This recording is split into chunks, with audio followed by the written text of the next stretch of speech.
Os dias da gente, para serem grandiosos, não precisa acontecer coisas estratosféricas. Comigo hoje aconteceu uma coisa muito gratificante, porque há tempos eu tenho procurado na internet um filme que tinha uma órfã, que ela era levada para uma família e tinha sérios. Ela quase não falava, ela tinha uma faixa de uns 7, 8 anos, o personagem era criança. E eu me recordava que era numa fazenda, um filme americano dos anos 70, porque eu assisti esse filme. Eu deveria ter uns 12, 13 anos e me marcou profundamente. Eu me recordava que o nome da personagem era Cedo, e isso causava, inclusive, gozação de toda sorte, não só por ela ser órfã, mas por ela ser pobre e por ter um nome diferente. Então isso gerava o que hoje se chama bullying, mas sempre existiu em toda a humanidade essa gozação e essa perversidade entre as crianças e os jovens, enfim. Depois que a gente fica mais velho, acho que a gente fica com um pouco mais de vergonha de mostrar esse nosso lado perverso em público. Não que nós não os mostremos ou que nós não os tenhamos mais. Mas eu fiquei muito feliz, porque era um desejo que eu tinha. Eu procurava na internet e não sei que abençoada pergunta certa. Ou então, ou os tais dos algoritmos, de tanto eu pesquisar, eles mesmos resolveram me ajudar. O nome do filme é traduzido como Corações Atormentados, mas em inglês é Girl Named Sooner, um negócio assim, que o nome dela era Cedo mesmo. E eu fiquei super feliz porque esse filme me marcou demais. E sempre, com as poucas pessoas com que eu conversava, uma conversa com um tom um pouco mais profundo, eu sempre citava esse filme, que é uma criança que, como todo ser humano, ela quer ser aceita, tem uma história trágica de vida. Essa família que a acolhe no primeiro momento é perversa, tem uma velha que a maltrata. Depois eu não me relembro, eu não lembro exatamente da história, mas eu lembro que aparece uma mulher, que um dos personagens lá se casam e essa mulher começa a tratá-la como filha, e há também uma descoberta de afetos, de toques afetivos, de amor entre mãe e filha. E é interessante que o filme já mostrava que as duas vão aprendendo, né, a amar. É muito legal. Mas eu, na minha memória afetiva, o que me marcou profundamente foi exatamente a cena. Nunca esqueci, essa cena me marcou demais, demais, demais. Que ela tem um pássaro e ela vai para a escola. Então eu não me recordo porque eu não assisti, eu simplesmente achei o filme, o nome, a procedência e tal, mas eu não assisti, foi hoje de manhã isso. E aí ela leva o pássaro para a escola e ela não era aceita. E nesse dia, que não sei porque cargas d'água ela leva, como tem hoje, eu acho que na escola, dia de levar brinquedos, essas coisas, mas não sei, eu não assisti novamente o filme. A minha memória ainda é de 13 anos, 12, 13 anos, então já viu. Mas o legal é que ela leva, o filme mostra, ela leva o pássaro para a escola, e lá todas as pessoas que as hostilizavam, todas as crianças se aproximam e começam a brincar com o pássaro, a falar com ela, coisa que não acontecia. E no momento depois dessa aparente demonstração de aceitação e afeto, as crianças começam a apedrejar o pássaro.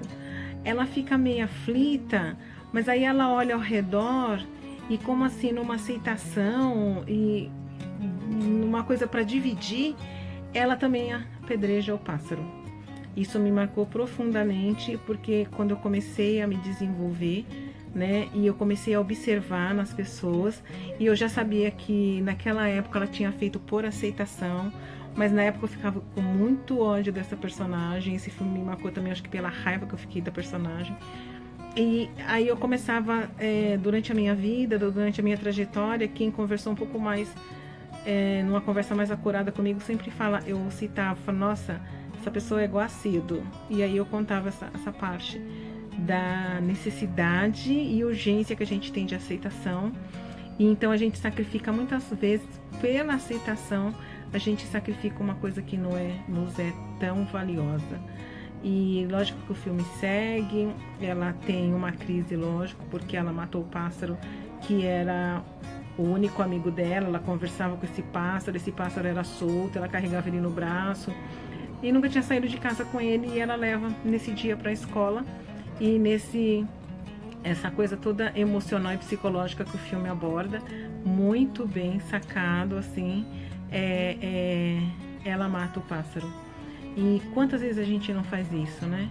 A gente mata a coisa que a gente ama, seja lá que coisa for, que se for relacionamento, em busca de uma aceitação.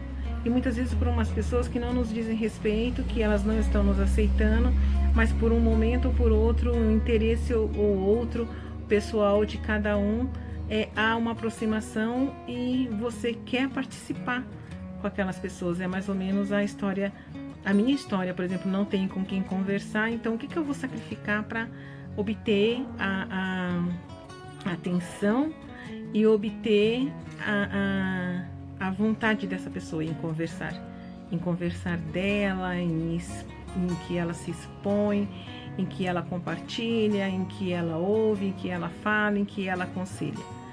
E aí era muito bom enquanto eu via cedo nas outras pessoas. Eu via nitidamente essas personagens e me entristecia. Nossa, coitada, tá sacrificando as coisas que ela ama por uma aceitação. O mais legal é quando você se reconhece no personagem. Um dia eu pensando sobre mim mesma, eu falei, gente, eu também sou acedo. E eu reconheci isso muito tarde, tô fazendo um trocadilho. E isso é muito triste, né? A gente, querendo ou não, é humano, não é consciente. Quando você vê, você já matou o pássaro que você amava, você já cedeu por uma breve aceitação, uma efêmera aceitação, uma falsa aceitação. E isso é muito triste pra gente. E eu percebi isso muito cedo, e eu carregava isso muito cedo, e eu tinha, nossa, uma vontade de achar esse filme. E ou não é o caso hoje, que eu achei hoje de manhã, e eu tinha outras coisas para fazer, mas uma hora eu vou ver se eu acho o filme completo para que eu assista. Aí eu estava, acho que na 7ª série por aí, eu devia ter uns 14, 15 anos. Foi passado aqueles livros Extra Classe, né, que tinha-se para ler ainda. Acho que se conserva esse bom hábito, espero.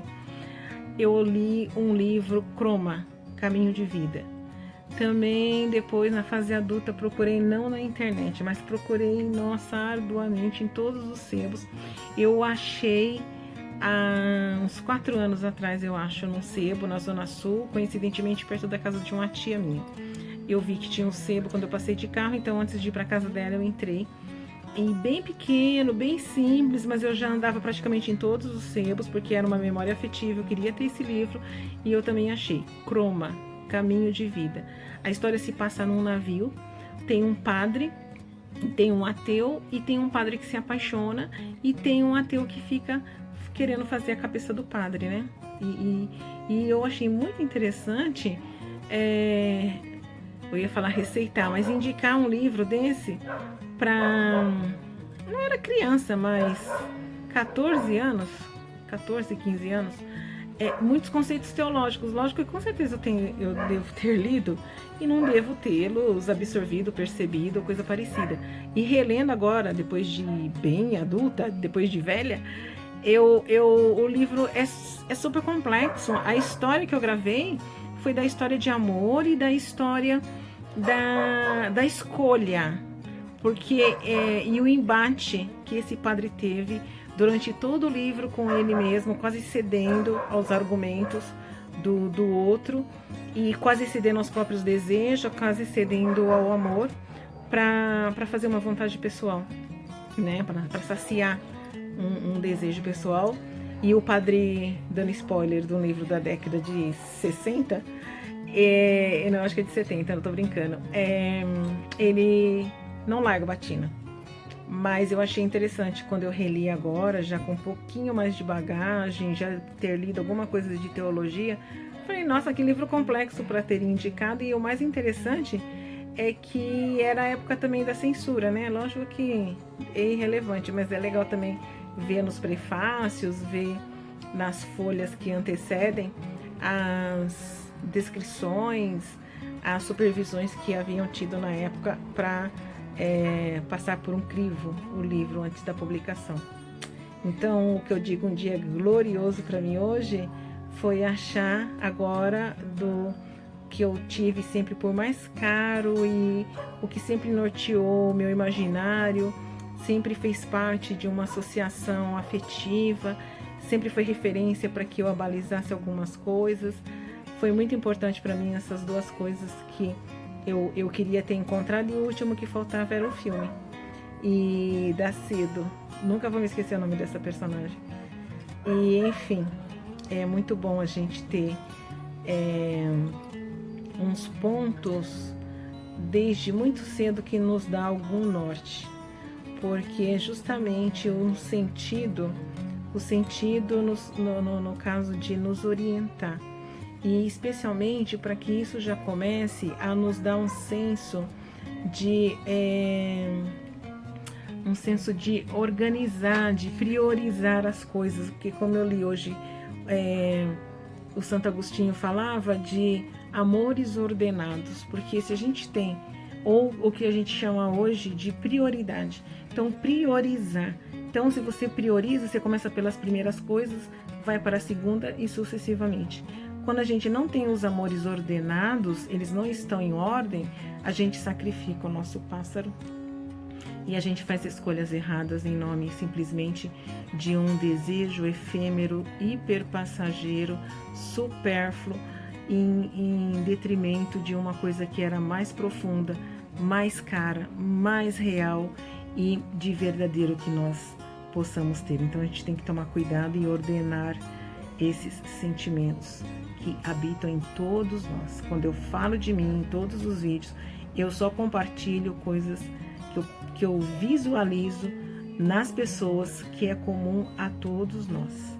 Então façamos uma ordenação desses nossos sentimentos e desejos, para que a gente não mate o essencial, o verdadeiro e necessário, e depois sofra por ter escolhido o que era efêmero.